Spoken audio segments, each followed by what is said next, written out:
দেখুন, আমি চাই, আমাদের দলও চায়, আমি এখনো যে চেয়ারে আছি, দলের চেয়ারেও আছি, আমি as a chairman of all India Trinamool Congress বলছি, আমরা চাই ভোটটা শান্তিতে হোক, মানুষের অধিকার প্রয়োগ করতে দেওয়া হোক।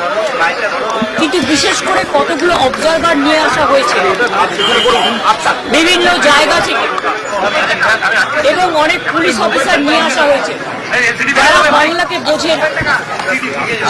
যেমন গতকাল রাত্রে যে অত্যাচার করেছে সারা বাংলা জুড়ে, আমি কিন্তু সারা রাত জেগেছিলাম, এবং অবজারভাররা থানায় গিয়ে প্রেসার ক্রিয়েট করছে শুধু আমাদের পার্টিকে টার্গেট করে, যে সব তৃণমূল কংগ্রেসের এজেন্টকে গ্রেপ্তার করো।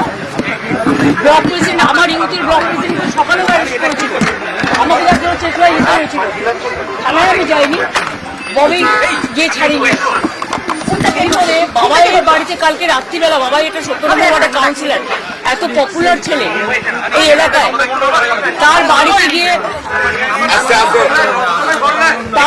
গিয়ে রাত্রি 2টোর সময় CRPF force, without state police, without local police, they attacked his house. এবং ওর বউ একা বাড়িতে ছিল বাচ্চাকে নিয়ে। ওর বউ যখন বলেছে বাবাই বাড়িতে নেই, সত্যিও ছিল না, পাখির কাজে অন্য জায়গায় ছিল, তখন ওদের বাড়িতে লাঠি চাঠি মেরে ওর ফোন কেড়ে নিয়ে বলেছে যেন বাবাই যেন কোনো কাজ না করে।